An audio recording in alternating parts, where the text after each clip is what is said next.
Have you ever wondered what the best way to make money is in the jewelry industry?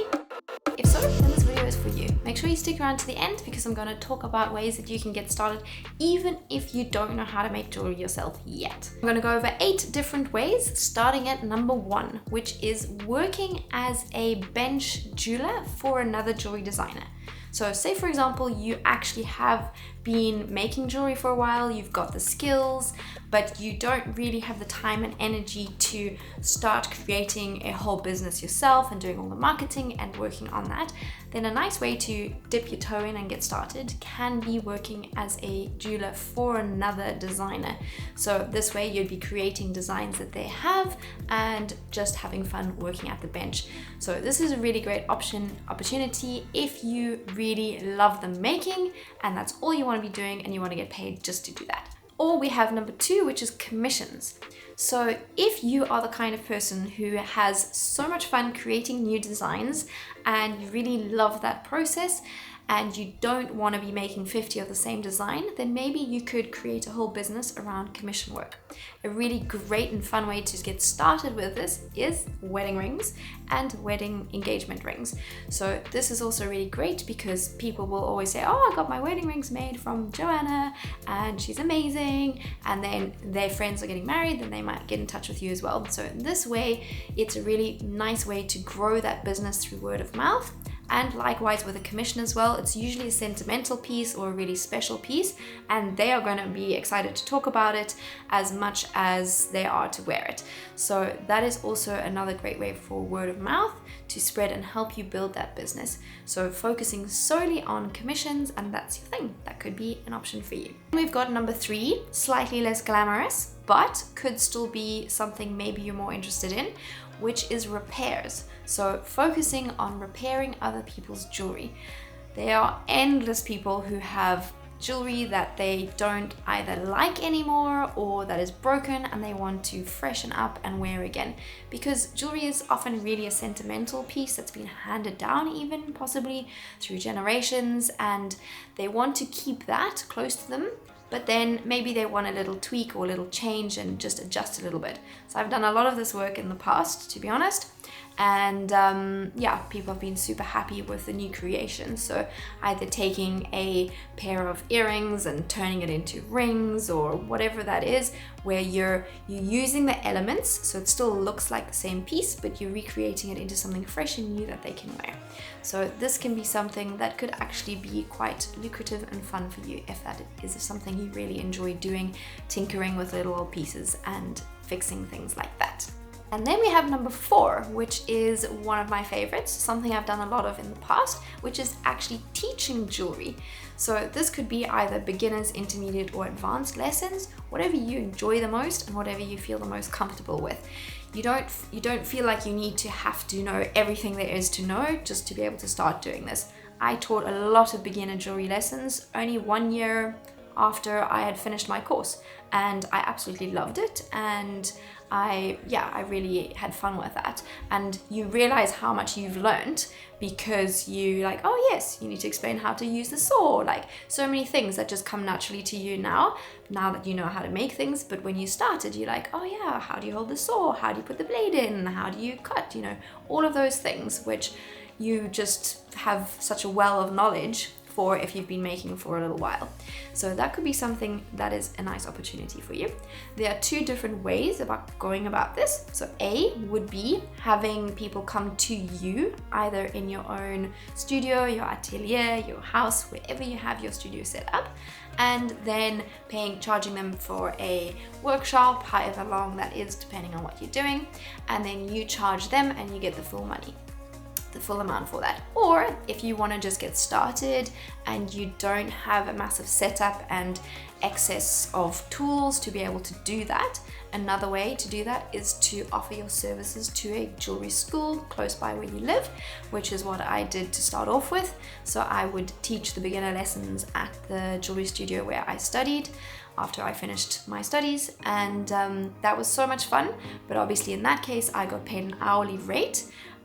Still not bad for an hourly rate, but nevertheless just an hourly rate rather than getting the full amount that the customer would be paying. So later on, I then moved to teaching them from my own studio. And as you can see behind me, I have 2 sections set up behind me because I usually like to do 2 or 3. I have another desk over here which I can set up more spaces for others if I have more there. I also, in the past, going on a bit about this one, in the past I also shared a jewelry studio with other jewelers. So we organized the studio so that if we did a workshop, either her or I, we could share both of our spaces, so we could seat about 5 students if we wanted to have that size class. But it's still really nice having it like a couple or a little bit more of an intimate setting, or even a one-to-one. I really enjoy all of those. I've also done, for example, teaching a group of women on a hen do, doing a wax carving workshop, and this was at a hotel, and I brought all of the materials along and set everything up there for them, and then they had fun with that. They really did. And yes, so there's so many different ways you can go about teaching. Just find whatever would fit well with you and the way that you like to work and the setup that you have. And you really don't need to go to town buying all kinds of different tools and things. Just focus on the things that you want to be teaching and then work with that. And then number 5, my absolute favorite, obviously because this is the main one that I'm doing, is running my own jewelry business. So a lot of you may be wondering how on earth you get started with all of this, but it really doesn't need to be overly complicated, and you can slowly work towards building that business. So working out all of the foundations, your target audience, the kind of jewelry you like making. There's so many different steps that are involved in it, and you don't need to even actually pay so much money all in one go for anything.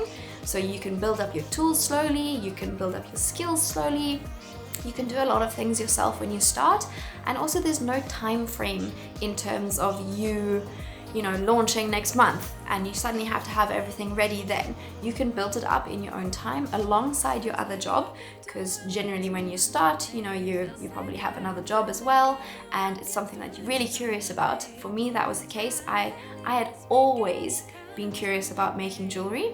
I did a fun little exercise at university where we had to design a jewelry piece for a colleague that we hadn't spoken to yet, and classmate, where we had to design something for a classmate that we hadn't spoken to yet, and I absolutely loved that. And ever since then, my creative mind went crazy and was like, oh my goodness, this is so much fun. Like, surely there's a way that I can do this. But it took me a good 7-8 years to get around to actually taking my first jewelry class. And once I did, I was absolutely hooked. But then it took me a long time. It took me, in fact, 8 years to build up to be a full-time jewelry designer.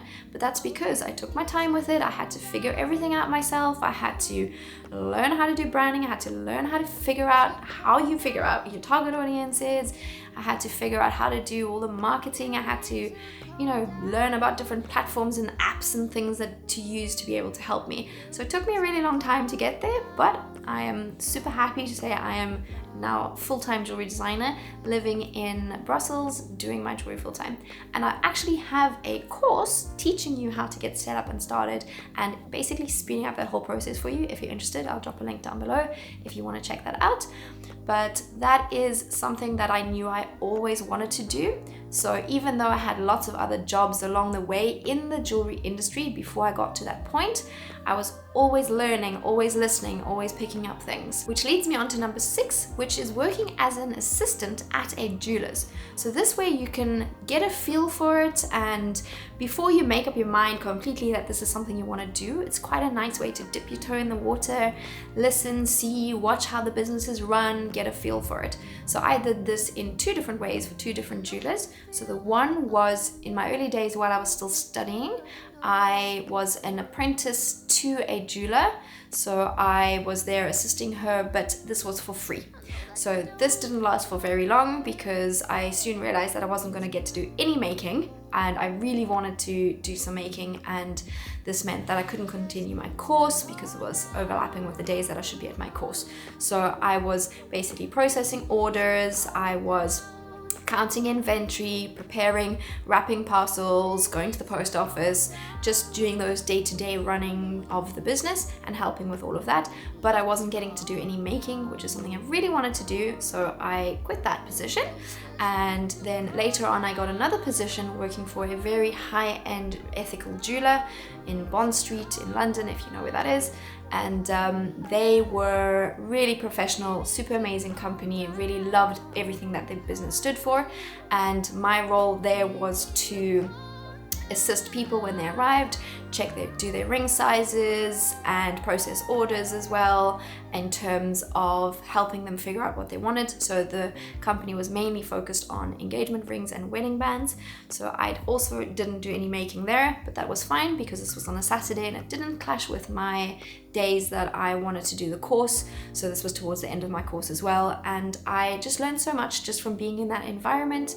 And I also really loved that position, and it really made me really know that this is something that I wanted to do. And then we have number 7, which is a great option for you if you don't ever intend to make your own jewelry and you really want to focus on running the business and running a jewelry business. So what you can do is take a CAD design course, for example, and you can create your CAD designs, and then you can create those with another company, an external manufacturer, and find somebody who would be willing to create those designs for you. You will find possibly that some manufacturers will have certain requirements from you in terms of going ahead with those designs, because obviously it takes some investment and setup in terms of, from the manufacturer's side, in terms of getting things ready and you understanding the process of how a design is created and understanding certain aspects of the making process. So there might be a little learning curve there, but absolutely nothing that can't be overcome.